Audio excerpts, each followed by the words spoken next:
Hello and welcome to the NB Update. I'm David Gordon Koch reporting for the NB Media Co-op. We're recording this edition of the show on Thursday, June 27th. Coming up, we'll hear from labor leaders talking about issues including proposed anti-scab legislation, the travel nursing scandal, issues affecting temporary foreign workers, and more. We'll also have a special report about the status of a proposed universal single-payer pharmacare program. The long-awaited bill is currently held up in the Canadian Senate.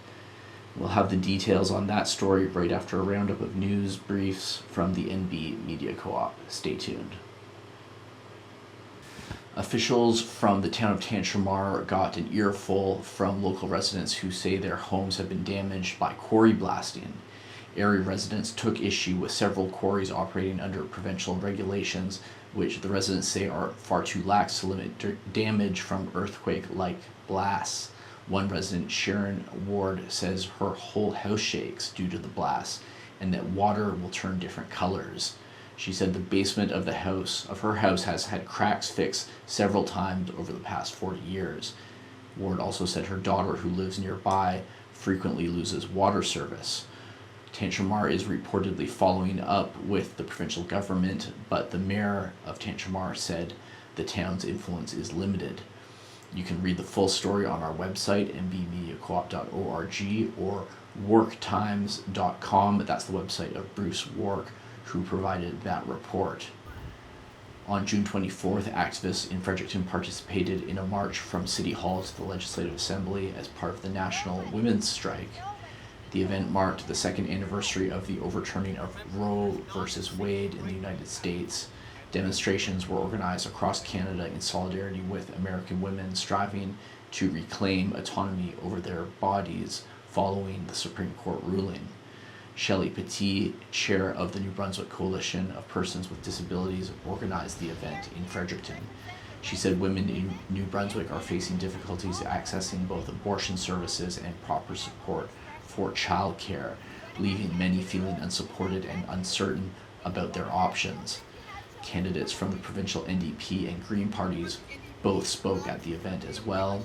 There was no Liberal representative in attendance, although an invitation was extended to the party. A small group of counter-protesters carrying anti-choice signs attempted to disrupt the speeches. Sherry Wilson, minister responsible for women's equality, didn't respond to an interview request from the NB Media Co-op.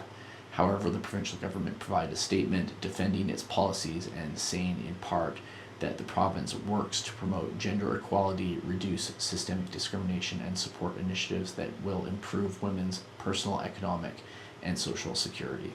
You can read the full report by Dora Semyuk on our website, nbmediacoop.org.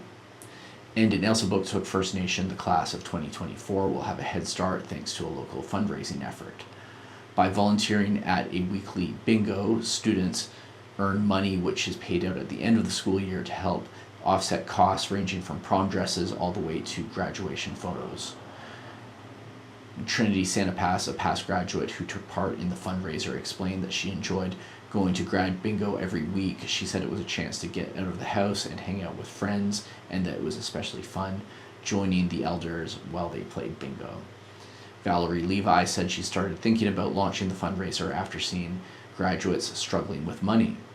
The report by Brandon Levi is on our website, nbmediacoop.org. We go now to an update about the status of a proposed national pharmacare bill. Stay tuned to the NB Update.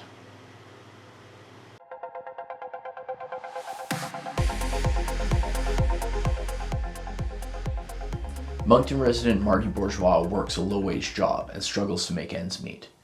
It only added to his expenses when he developed type 2 diabetes about 2 years ago. Now, Parliament is wrapping up for the summer without the passage of a long-awaited national pharmacare bill that would potentially cover those costs. This is, for my prescription concerns and everything else, what I would need for the course of a day on average. 2 pills before every meal.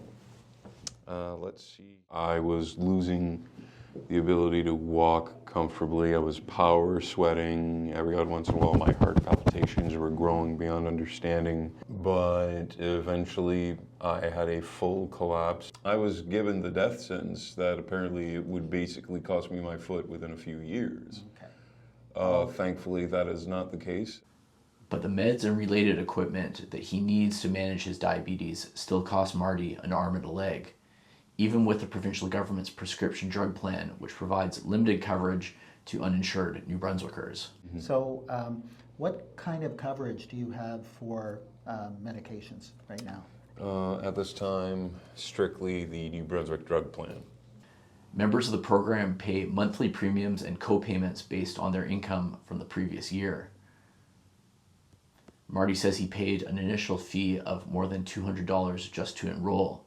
Now he's on the hook for a monthly payment of about $88, which works out to more than $1,000 annually in premiums.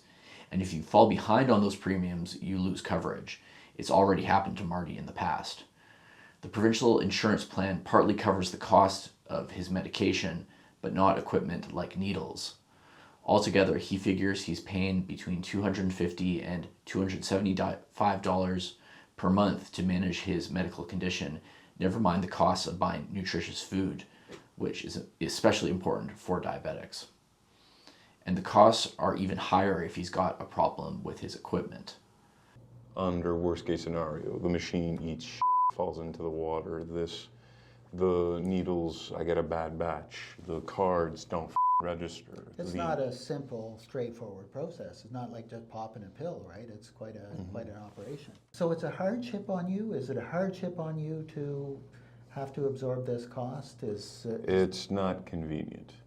I mean, it's not, especially now with the rising costs of groceries alone, let alone electricity, which was a cause for concern, my monthly rent climbing up an extra $50, which is now at $1,000 even. Supporters of National Pharmacare say Bill C-64, the National Pharmacare Bill, is a first step towards universal single-payer coverage of all necessary medications and related products. It's a long-standing demand from the labor movement and public health care advocates. The legislation would start by making diabetes medication and birth control available to anyone with a health card. But the National Pharmacare Bill is currently stuck in the Senate. We have a new article on our website, nbmediacoop.org, that gets into the politics of pharmacare. One issue is that if the bill makes it through the Senate, the federal government will still need to forge bilateral agreements with the provinces and territories which manage the healthcare systems in those jurisdictions. Quebec and Alberta have already said they would opt out of this kind of system.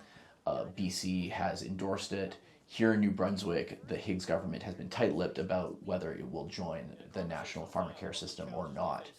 A spokesperson for the Department of Health said on Thursday that New Brunswick is waiting for the federal government to initiate discussions with us about details of the bill. And there is an election coming up in New Brunswick in October where this issue could become a ballot box question. The NB Media Co-op reached out to the Green and Liberal parties for their comments on this issue. Both expressed support for national pharmacare. It's been part of the Green Party's platform since at least 2018, and Megan Minton, the party's health critic, called the current lack of universal coverage in Canada completely unacceptable. The provincial Liberal Party's health critic, Robert McKee, said that party is generally supportive of Bill C-64, although they want more details about its financial implications. Finally, today we go to our latest edition of Labor Update. This segment looks at current affairs through the lens of the labor movement in New Brunswick. Stay tuned.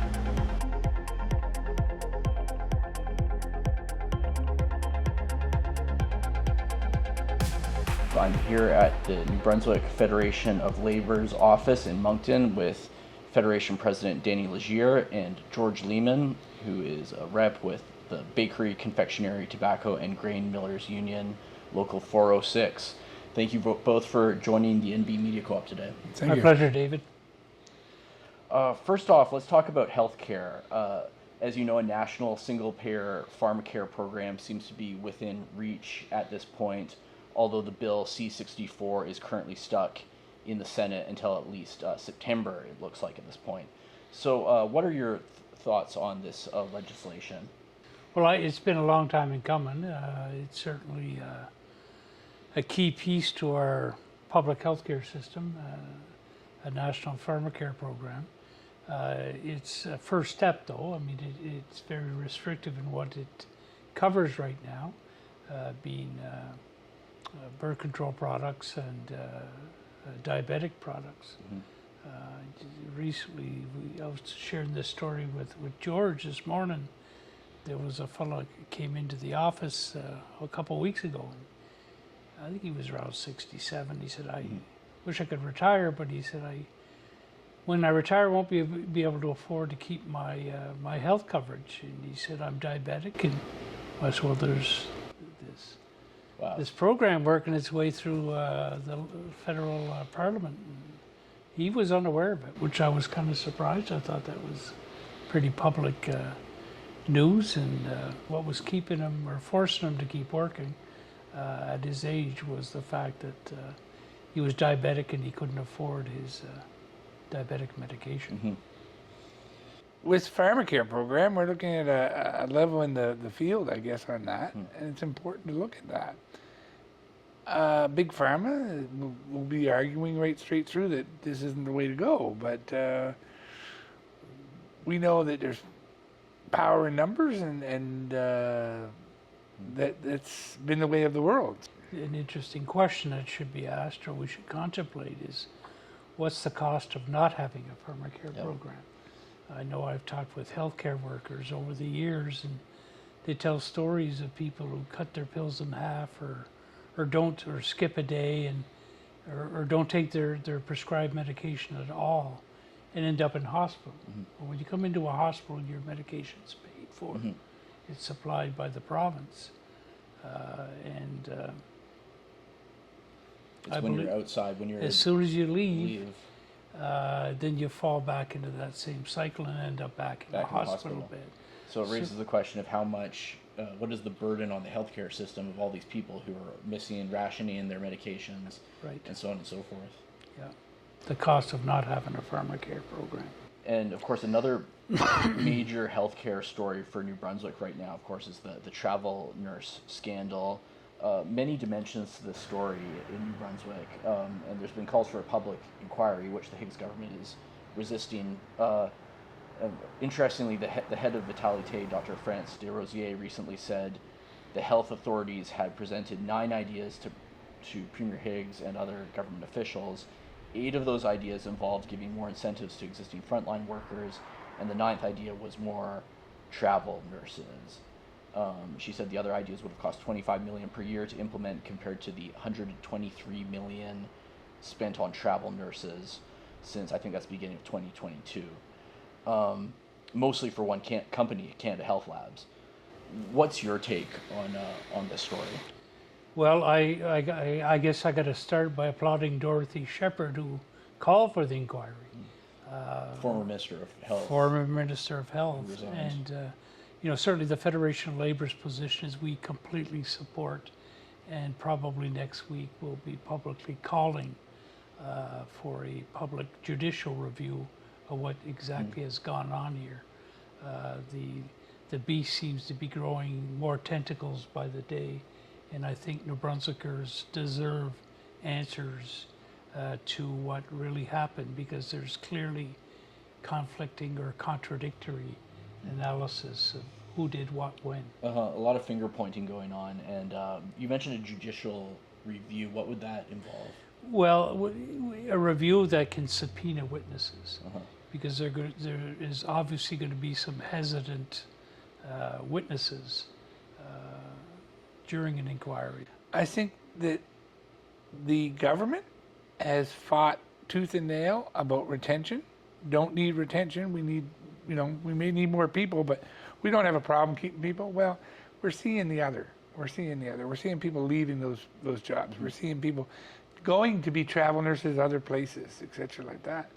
Retiring and going to be travel nurses. not a part of the solution in any way, but they see a monetary gain in being able to do it, and the ability to do it's there. Because, no offense, it's just poaching is what it is, and we see that, right?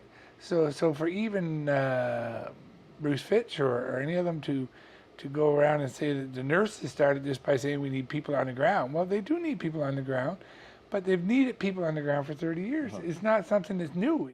You know, off camera, we were discussing this earlier, that this has been something that unions, that the labor movement has been warning about for some time. The NV Media Co-op recently published a statement by Paula Doucette, head of the New Brunswick Nurses Union, basically with the headline, "We warned you." You know, how long do you 100%. figure? How long do you figure that labor leaders have been talking about this kind of issue, warning about this? You know, and I hate to say it, but we can go back to the times of McKenna governments, where they didn't listen to the unions then, and they're still not listening to the unions now, under the government we're under now.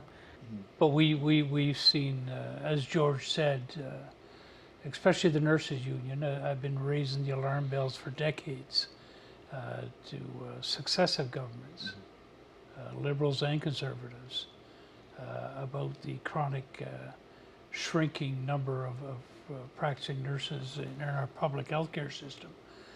25 years ago, the problem was nurses leaving New Brunswick to go work in the States. The working conditions were better.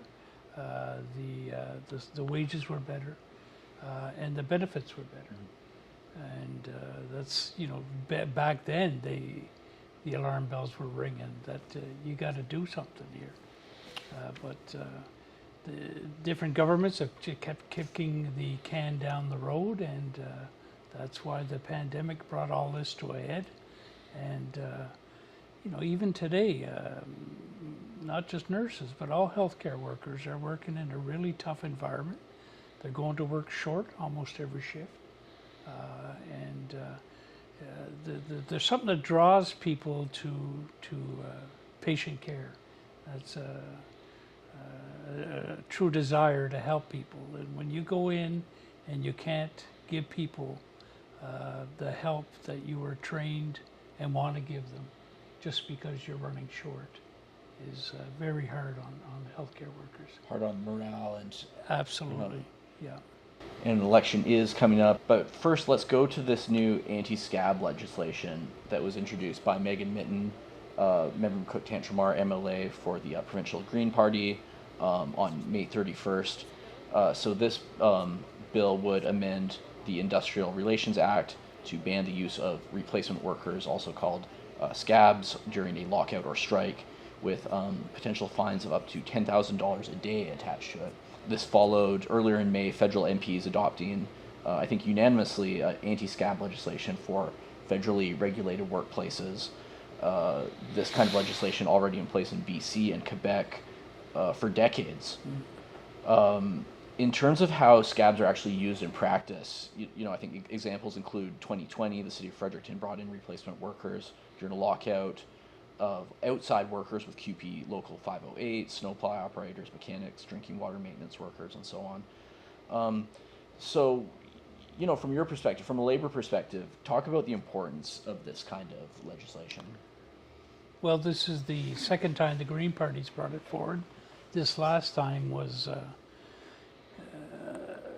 we were, the Federation of Labor was in discussions with the Green Party, and I guess it started. Megan Mitton's my MLA, so I reached out to Megan, and were able to do this before the legislature adjourned. And the Green Party brought it forward, I believe it was in 2020 maybe. Unfortunately, this time it'll probably meet the same fate it did last time, is Die on the order paper. Die on the order paper, which is really regrettable. George and I were both in the legislature for the introduction of this bill.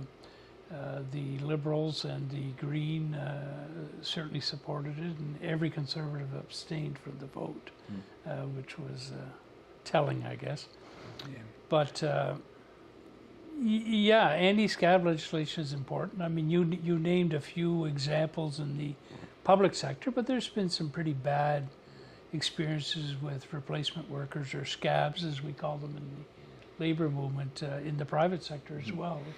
Well, you look at our meat packers, for example. The smelter in Beldoon, when that strike was going on, and replacement workers were being brought in, or, probably the one that had the biggest impact on me personally, because I spent a bit of time with them and worked closely, was the Covered Bridge potato chip strike in Heartland, New Brunswick, where, a whole community was divided as a result of scab workers, and families were divided. You had fathers going into work and the sons on the picket lines, across the picket lines, and that's what that legislation allows. And sometimes it takes generations to heal from those wounds, and it creates, from a labor movement perspective, it creates an imbalance in favor of the employers, because ultimately the only power workers have is to come together in collective actions, and collective bargaining is that action to better their working conditions and benefits and wages. And when you take away, basically this takes away their right to strike, which is a constitutional right, by someone going in, they're on the picket line, not getting a paycheck, making that ultimate decision of withdrawing their services.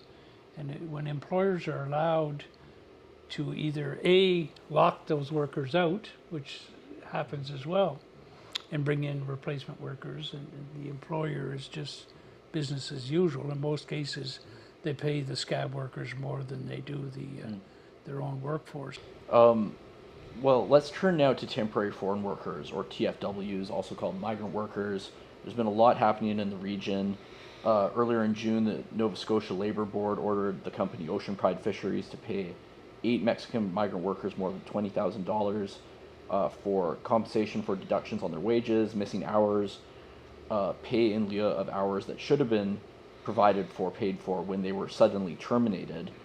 The company says they quit, but the workers stated that they were trying to talk about problems with their working conditions when this termination occurred. Of course, the company denies these problems with the working conditions. It says here in the decision, the respondent employees described many hardships that they experienced while working for Ocean Pride, including workplace injuries and unfavorable working and living conditions.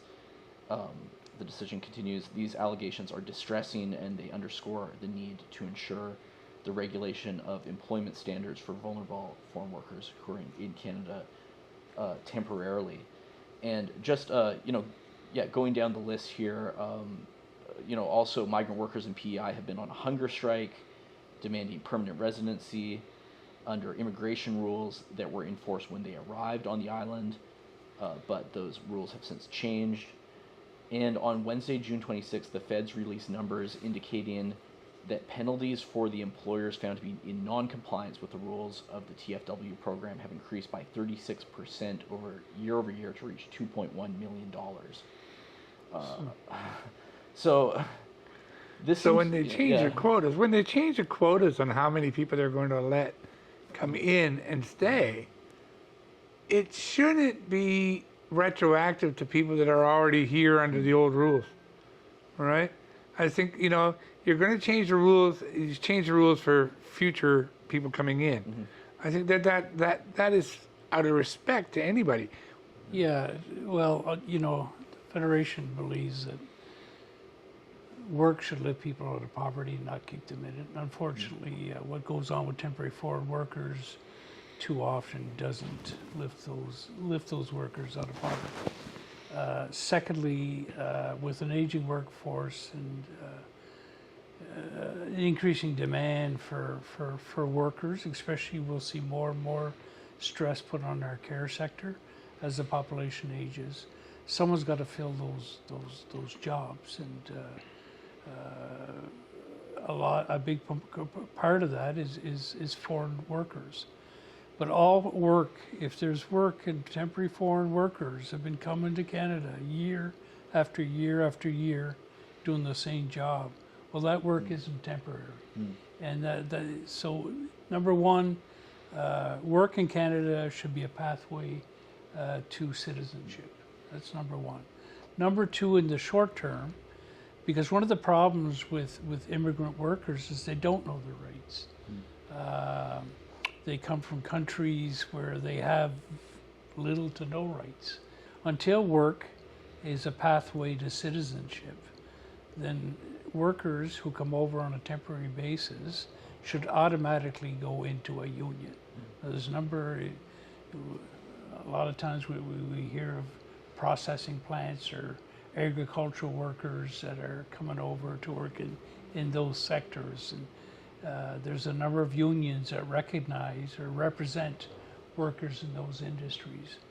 So rather than to bring them over and let them fend for themselves and try to learn, there should be a pathway, an automatic pathway into unionization for them workers, which I think will go a long way in getting rid of some of the abuses and being taken advantage of, and the case of Nova Scotia speaks volumes to that. There's hundreds of them. And I'm not saying all employers are necessarily bad employers. There certainly are some out there that are. And those workers deserve protection. All right, well, I've been speaking to Danny Légère, president of the NB Federation of Labor, and George Leaman, a rep with the Bakery, Confectionary, Tobacco, and Grain Millers Union, Local 406. Thanks so much for joining the NB Media Co-op today for this labor update. Thanks Thank for you, the David. opportunity. And that's all for this edition of the NB Update. Thanks for tuning in. I'm David Gordon Koch, reporting for the NB Media Co-op.